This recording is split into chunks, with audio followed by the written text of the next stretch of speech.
Good morning and welcome to this edition of San Diego People. I'm Ross Becker. Have you been the victim of a cyber attack? Chances are getting more and more that you will be at some point in your life. So how do you protect yourself? Well, that's what this program is all about today. Let's first attack it from a law enforcement aspect. Joining us this morning is Sergeant Mark Varnau from the Cyber Crimes Division of the San Diego County Sheriff's Department. Sergeant, thanks for being here. Good morning. My guess is when you started in law enforcement, there may not have even been credit cards. But we were always told cash was better. And then all of a sudden we got credit cards and everyone said, well, this is the easier way to buy things. And now it seems scary to just use a credit card. Yes, it is, because we could suffer significant financial losses because credit cards are tied to our bank accounts and to lines of credit. So this ease, this convenience has created its own monster, so to speak. In law enforcement has had to create a way to fight that monster in every level, from the top down, from the feds down to the local level. Each department now has a cyber crime division, and in your case, what does the sheriff's department do? What does the division look like in your department?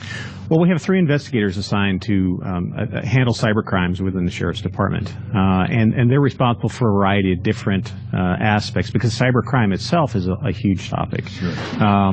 We don't handle national intrusion. That's at a whole other area. But we look at what happens here in San Diego on a local level. We also look at cases that are generated here in San Diego from outside agencies that don't have the ability to do these kinds of crimes. So it's an issue of what resources can we throw against the problem. For us in the sheriff's department, it's an education process too. We have to take our entire workforce and gear them up to the skills involved in cyber crimes. What kind of questions they should ask, what are the evidence that we're looking for, and those kinds of things to bring to us, and then we'll follow up on those cases and hopefully take them through prosecution. Well, here in the news department, we hear of 1 or 2 a day around the country or around the world. How widespread, really, though, is it in our community? And from store to store, from gas station to gas station, is it something that should always be on our mind? Yes. I hate to use the word absolutely, but it's everywhere. Is it? Everywhere you go. Years ago, we could look at a PC and say, okay, here's your home PC, just worry about it.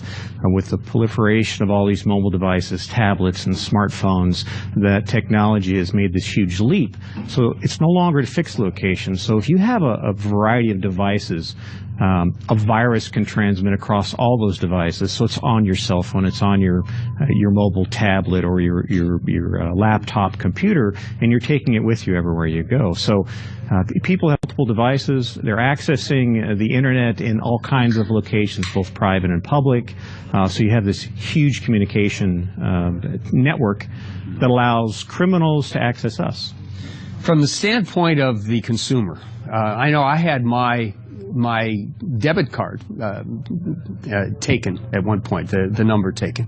And, of course, I got called by my bank right away when I bought a large screen TV in Virginia, and they realized I wasn't in Virginia. But they have systems in place where they called me right away, and they took care of that. But a crime still was committed there, and someone, somewhere, some police department, some agency had to go after that criminal. But chances are you're not going to catch them, are you?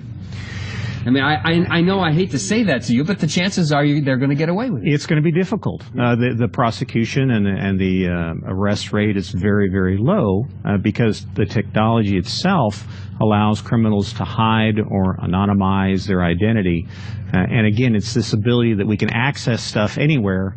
They're able to enter the system at a location, take your data, take your information, and then exit out. And unless there's some videotape evidence or some DNA or some fingerprint or something left behind, we're going to have a very difficult time identifying the actual person that did that. So that as much as technology helps us, it also hinders us in these investigations. Is it important? Obviously, prevention then it becomes even more important than even finding the criminals and the punishment. There was was a thought at one point, if you punish these people, they will not do it anymore. The word will get around that the risk is too high. But that's probably never going to happen with cybercrime, is it? I don't. My experience has been that that's not true. The cyber criminals they fall in the category of white collar crime. They're nonviolent offenders. The sentences tend to be low or probationary, and they tend to revert back to that exact same business because it is high gain and low risk.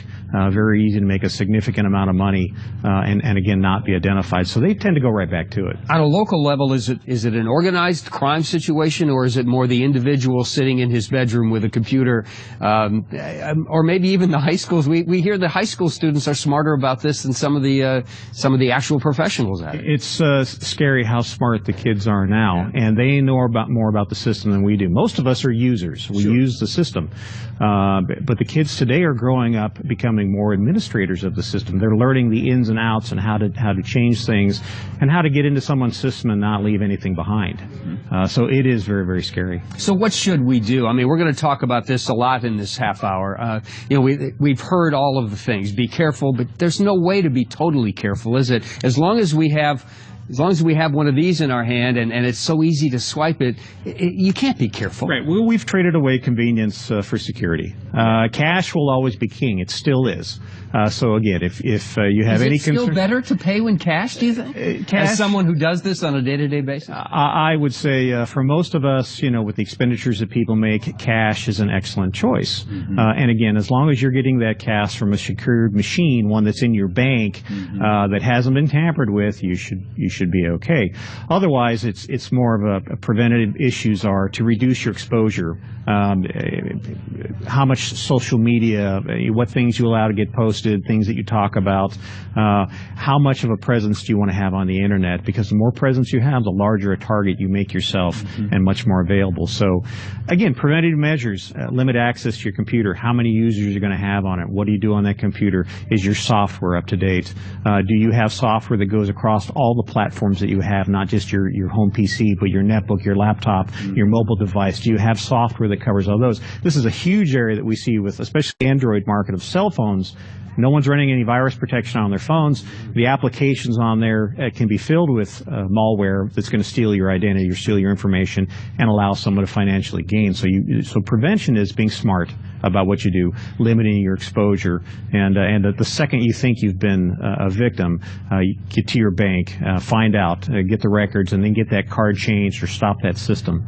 Other than that, we're going to have to educate the public. We're going to have to get them up to speed on what is it you should and shouldn't do, where you shouldn't go on the internet, sites to stay away from, don't fall for solicitations, things that we repeat on a regular basis, and we're going to continue to echo for the next few years as we try to educate San Diego. Eventually, it'll become part of the way we just do business or part of our life. But we heard about this Target breach, millions and millions of bits of information, if you will, taken. Is it more dangerous to shop at a larger store than it is to the local mom and pop? My guess is that the criminal doesn't really care about the local mom and pop because there's just not enough information to be had. You can make some general assumptions that the smaller operations are getting hit by lone individuals because again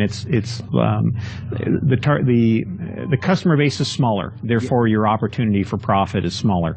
Target large institutions, they're going to be great targets for these kinds of activities, especially on an industrial level because they have so much more that they can lose, and those monies can be transferred instantaneously overseas and around the world in milliseconds, and it's gone. So very, very expensive for these companies. I know they spend a lot of money trying to ensure that their systems are secure, that they're constantly evaluating and looking for breaches into their systems. But the simple fact is we are constantly under cyber attack from both enemies domestic and abroad.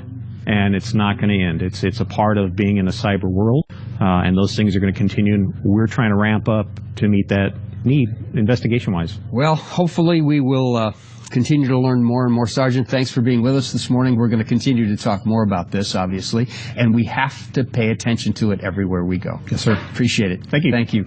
Is the